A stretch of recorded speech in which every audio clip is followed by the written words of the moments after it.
Direct News TV. Marijuana job lands Oregon Secretary of State in trouble. Salem, Oregon. Oregon Secretary of State Shemia Fagan is in hot water, with Republican lawmakers calling for her resignation and the Democratic governor seeking investigations because Fagan took a consulting job with a marijuana firm. Fagan released a statement late Friday saying she welcomed the governor's inquiry. "I am relieved that the governor has asked DOJ and the Government Ethics Commission to engage in fact-finding because the facts will restore trust in our audits division and in me as your Secretary of State," Fagan said. The matter came to a head Friday after Fagan's office released an audit of the state's marijuana regulators, the Oregon Liquor and Cannabis Commission. The audit called for the OLCC to reform some rules for marijuana businesses, saying they are burdens when combined with federal restrictions on interstate commerce, banking, and taxation. Fagan, a Democrat, recused herself from the audit because she is a paid consultant of an affiliate of marijuana retail chain La Mota, Fagan's spokesman Ben Morris said at a virtual news conference about the audit's release.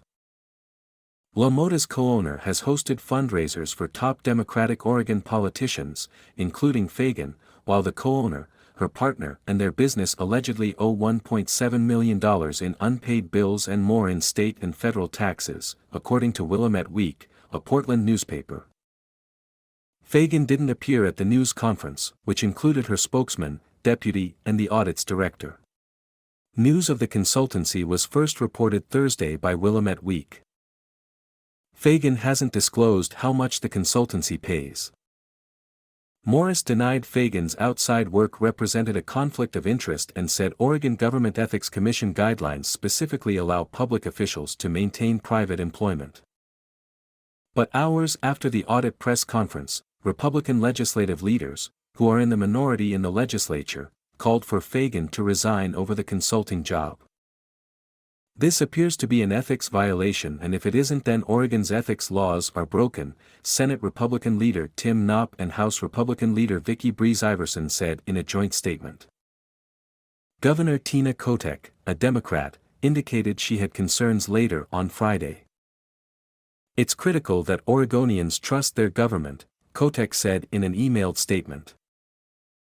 Kotek said she was urging the Oregon Government Ethics Commission to immediately investigate this situation and asked the Oregon Department of Justice to examine the audit. The audit questioned the OLCC's requirement that marijuana businesses keep their stash behind steel doors and have 24-hour video surveillance systems.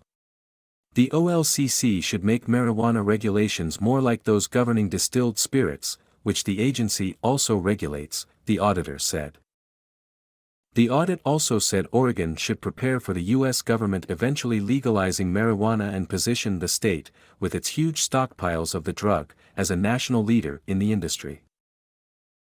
Oregon, long known for its potent marijuana, would be competing with other pot-producing states, particularly California, which also has a vast oversupply, for the export market if marijuana is ever legalized nationally.